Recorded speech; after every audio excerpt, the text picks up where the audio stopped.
कुमार जी, आप भारतीय cricket team में ही आपका ही प्रश्न किया था। तो जो ठीक है। खेलते हैं ना, जैसे क्रिकेट टीम के प्लेयर हैं, हाँ। सीजी का प्रसादी, दीप्ति शर्मा जी। राधे राधे महाराज जी। महाराज जी ये कह रहे हैं कि ये भारतीय महिला क्रिकेट टीम के सदस्य हैं।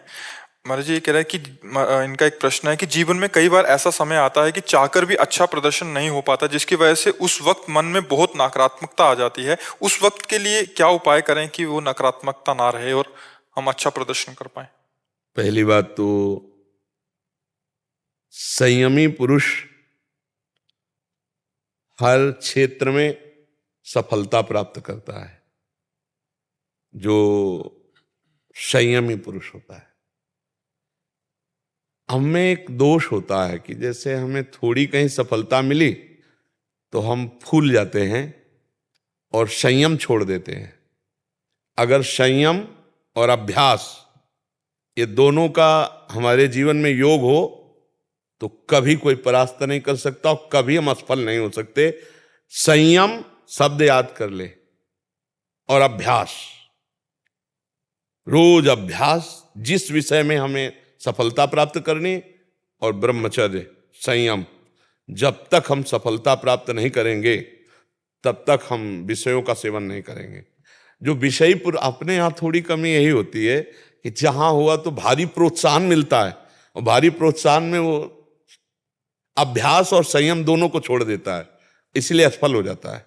एक इसमें प्रश्न था महाराज जी, एक होते हैं एकल, मतलब अकेले को लड़ना है या अकेले को खेलना है, एक होता है संयुक्त जिसमें पूरी टीम वर्क होता है। महाराज जी कभी कभी देखा जाता है खेलों में सहयोग भी बहुत काम करता है महाराज जी। वो देखो, अगर पूरी टीम की हार होती है तो पूरे देश की नजर होती है कि इसमें खिलाड़ी कौन चूक कर रहा है, और जो अच्छा खिलाड़ी होता है हार होने पर भी समाज उसकी तरफ देखती कि इसने पूरी जी जान की ताकत लगाई, तो वो तो विजयी रहेगा ही, उस पर कोई दोष आ नहीं सकता। जो सब माना कि एक टीम है, टीम अगर सहयोग नहीं करेगी तो वो अकेले में पूरा जीत नहीं हासिल कर सकता, लेकिन समाज की दृष्टि में और उसकी दृष्टि में, खुद की दृष्टि में, वो कभी अपने को नीचा नहीं देखेगा, क्योंकि वो समझ रहा है मैं संयम और अभ्यास से पूर्ण हूं, लेकिन अब हमारा सहयोग नहीं हो पाया। इसमें एक और चीज महाराज जी, कभी कभी ऐसा देखा जाता है कि संयोग बना और वो जीतते चले गए, मतलब जहां एकदम विकेट आ गया, एकदम वो हो गया, एक छोटी सी बात ने पूरा मैच को बदल दिया। हाँ, तो महाराज जी कभी इस, जैसे हमने अभी बोला था, कभी कभी प्रारब्ध पराजित भी कर देता है,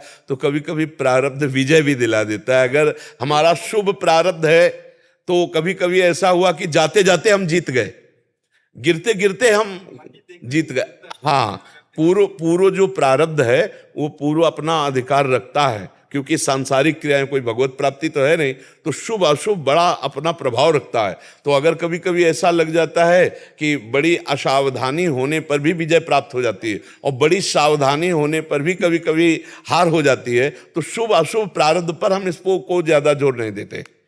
हम जोर देते हैं क्योंकि हम पशु नहीं है कि शुभ अशुभ प्रारब्ध के अधीन रहे, हम अभ्यास और संयम पर जोर देते हैं। एक बार प्रारब्ध गिरा सकता है लेकिन हर बार नहीं। हम हर बार विजय प्राप्त करेंगे, ये दृढ़ निश्चय। हम भगवान के अंश हैं और हम संयम से चलते हैं और हम अभ्यास है, अभ्यास में सब कुछ है। आगरा की बेटी और हनुमान जी की कट्टर भक्त दीप्ति शर्मा और आज ही प्रेमानंद जी महाराज जी के दर्शन भी हो गए हैं। तो सबसे पहले ये बताइए कि कैसा अनुभव रहा प्रेमानंद जी महाराज जी का? तैयारी के बाद हम करेंगे। अरे बहुत अच्छा लगा, क्योंकि हमेशा उनको सोशल मीडिया पे देखा है और टीवी में देखा है, और आज सामने से उनके दर्शन करने को मिले, और जो उन्होंने पॉजिटिव कुछ बातें बोली वो मुझे काफ़ी अच्छी लगी, क्योंकि पहले भी कुछ प्लेयर्स को उन्होंने मोटिवेट करा है जो उनके पास आए थे। तो मेरा भी था और फैमिली का भी था कि हमें सामने से मिलना है उनसे, तो बहुत पॉजिटिव वाइब्स आए उनसे मिलके और काफ़ी अच्छा लगा। विराट कोहली भी उनके पास गए थे, आपने सवाल भी पूछा था, उन्होंने जवाब भी दिया तकरीबन 8 मिनट। क्या सवाल था, दर्शक जानना भी चाहेंगे? कुछ नहीं, बस जैसे कभी कभी होता है कि फॉर्म अच्छा नहीं चलता है, एक टाइम ऐसा आता है कि कभी उतार चढ़ाव आते हैं, तो मैंने उसके लिए पूछा, तो उन्होंने कहा कि नहीं, अपने ऊपर भरोसा रखो और जो प्रयास कर रहे हो उसको करते रहो, और फल मतलब उसकी रिजल्ट की चिंता मत करो, अपना बस अच्छा करते रहो और बाकी ऊपर वाले के ऊपर छोड़ दो।